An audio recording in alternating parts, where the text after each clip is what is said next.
What is the most effective psychological trick you use? Let people think they are smarter and dig their own hole. That's so clever. Tell us more. To make the women in my fitness class work harder, I compliment them. I tell them how strong they look or how beautiful they look or straight their posture is. If their posture isn't straight, it becomes straight after I say that their posture looks amazing. It worked when I was a high school teacher and it works with little kids too. Always compliment, reward genuine hard work. It motivates people to do more. This reads very differently depending on whether you're an instructor or just some rando in the class. They will RE us. This reminds me of a story my sociolinguistics professor told me. She was on a women's rowing crew in university and their coxswain, the person at the front steering and yelling directions to the team, was sick. So a male coxswain filled in for practice, while the female coxswains just yell encouragement. When my GF annoys me, I look at her through a fork and pretend she's in jail. It makes me feel better. This is cute. With younger kids who have trouble going to bed, or getting off their tablets or whatever time they enjoy when they need to do something else, ask them if they want to have amount of time you prefer, more minutes, or 5 less minutes than the minutes they prefer. They will often be more understanding when it's time to move on because they were given some freedom of choice. Example, it's time to start bedtime routine and your kid is playing Minecraft. They don't want to get off and usually start crying about it. You say, hey, it's almost time to get ready for bed. Do you want 15 more minutes or 10 more minutes? They will usually choose 15 and normally won't fight about it because, hey, they could have had 10 minutes instead. If it was me, I'd think my parents were idiots for thinking there'd be any other decision. That's exactly why it works XXXX.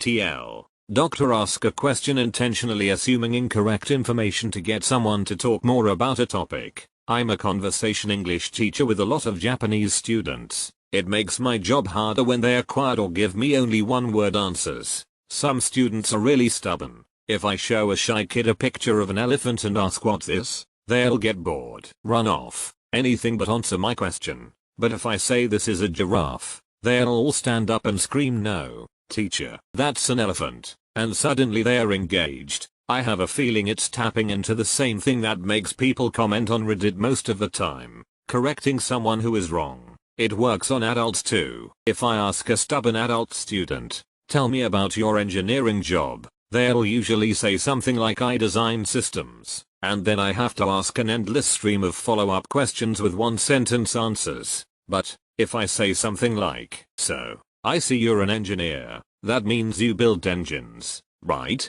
They can't wait to correct my ignorance fast enough. They'll go into detail explaining what an engineer is, what it isn't, and what kind they are. I'll just have to chime in with "are you sure?" every few minutes and then they are talking up a storm for the rest of the class. The only downside is that sometimes I get annoying arrogant ding-dongs that get condescending, but that's the price you pay for psychological manipulation. Edit. There's also a bit of a power dynamic at play specific to my job, so if I show that I'm ignorant about a topic they are knowledgeable in, it gives them some authority in the conversation and builds their confidence. They feel less embarrassed about making English errors because I've already embarrassed myself with my ignorance. Manipulating the power dynamic can make the conversation smoother.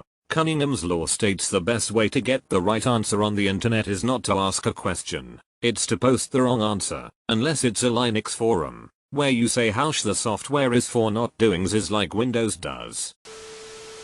If you want anyone to like you, try to mirror their body language subtly. They will for some reason want it to be around you more. Simple. Name repetition, personality mirroring, and never breaking off a handshake. I'd go easy on the name repetition though. I always feel immediately uneasy when people use my name in conversation for no real reason. Hi, name. Great to see you today. But if they say it in the middle of the conversation, it's fishy.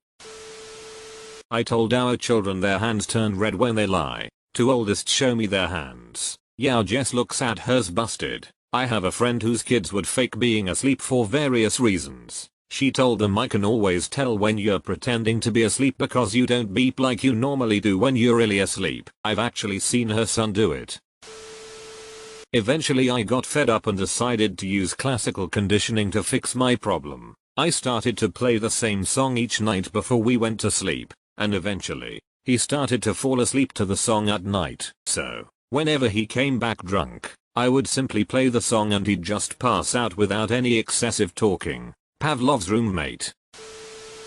If you want someone to add more details or info to their story, stay quiet when they believe they've finished speaking. Also, I hate when people do this to me. So he told me his plans for the weekend and I stayed quiet. I'll then explained it again and I stayed quiet. Third time, yup, sounds like a plan. I'll and explained it once again. I think he reached his max.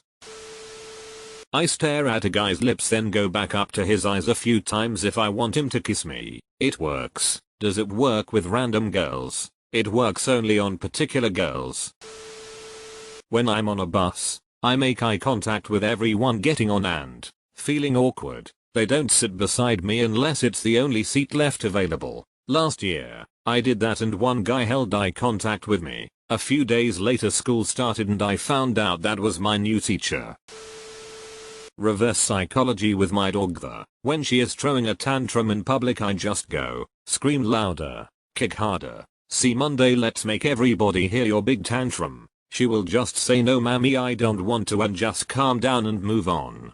Doesn't work on my niece. To her, it's like I'm setting the stage for her big audition, and she wants the judges to fight each other over who gets to hit the golden buzzer. I say it in a very calm voice though. I show her that her tantrum does not affect me at all. That way she realizes that I'm in control, not her. Spiraling out of control or can feel my heart racing, naming them out loud, inside my own head usually. It's a good way to recenter myself and bring me out of the negative feedback loop I've got myself in. Hey, check out 5-step grounding, basically a longer version of this. One way to make friends is ask them for a favor. The Benjamin Franklin effect. No, you can't borrow any money.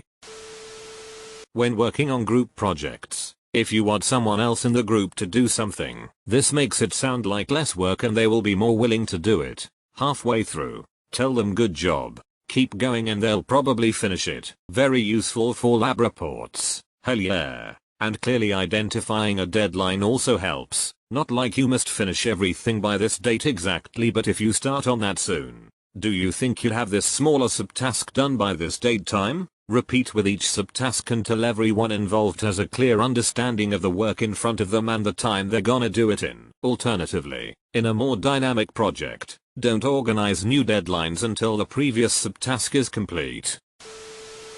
When engaging in any chat battle in LoL, respond with, "It tilts them off the face of the earth 8/10 times. I find it more amusing to say nothing in response, and just throw out that question mark randomly. People go effing wild because everyone's using it to flame, so they think I can see them or something like that. I've done it to some extent for a while but broadened it a ton, and not just like fun stuff. Like I love myself enough I stopped for gas on the way home so that I won't have to tomorrow. Past me loves me a tune. She's great and does amazing things for me. The more I think of it this way, the better my self-esteem and self-image get. And generally they're things I'm doing anyways. I have to stop for gas regardless. But I could have waited until tomorrow when I need gas ASAP, or could stop tonight when I still had a little gas and was tired. I chose to stop because I know waiting too long with gas is inconvenient and stresses me out, and that future me really will appreciate the full tank tomorrow. I do this exact thing. Sometimes I'll prank myself, doing silly things I know I'll forget about and find later. Give it a shot. I started doing this about 10 years ago as part of an overall lifestyle change to reduce anxiety. My life motto is now do what you can today to make tomorrow better for you. Stop worrying about it until tomorrow. I admit that it took several years of practice to get good at it.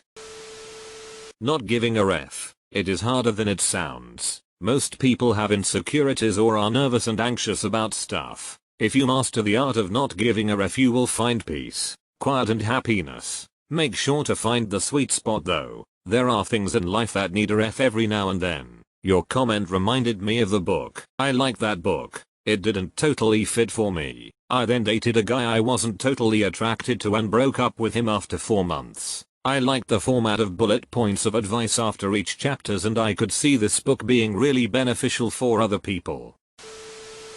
Naturally I thought of you first because you're good at this stuff. Can you help me out? What's your opinion on this job? Or generally something to that effect. So many things like this are used on me by my boss, and I hate that they work lol. Having my boss ask for my opinion on something, even when I know full well nothing I say will actually matter, is a huge ego boost.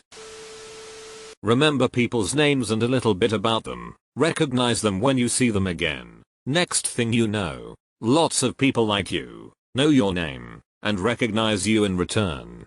Simple trick. Many of us want to be recognized as existing in life by someone else and are likely to return the favor. I do this unknowingly. I guess people just aren't used to being paid attention to. And my memory is effing amazing when it comes to people for the most part. I can remember a lot of things but it might not be the person it came from. You'd be surprised how many people take it as a compliment when you remember something small about them.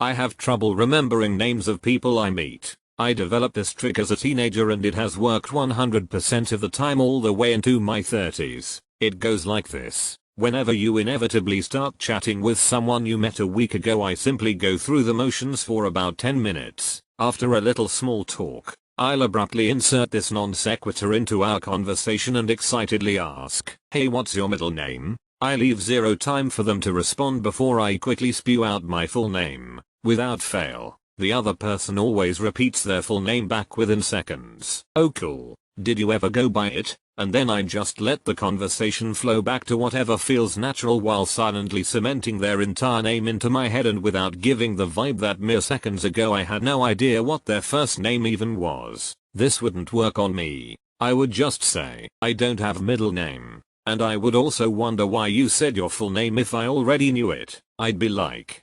okay. I give my students two options on tests, A and B. I want them to choose A and make them use their brains, but it is not a cakewalk. They are unhappy and hate me as a professor, so I make option B so bad they think A is a cakewalk. I get great reviews at the end of the semester for letting them choose the easier one. Has worked for 11 years. Out of curiosity, I always wondered that whenever I was given an option on a test, because I always thought the simple one had some sort of catch to it and that the more complicated one was actually more straightforward in disguise. Showing genuine interest in someone is a good way to get people to trust you and give you the time of day.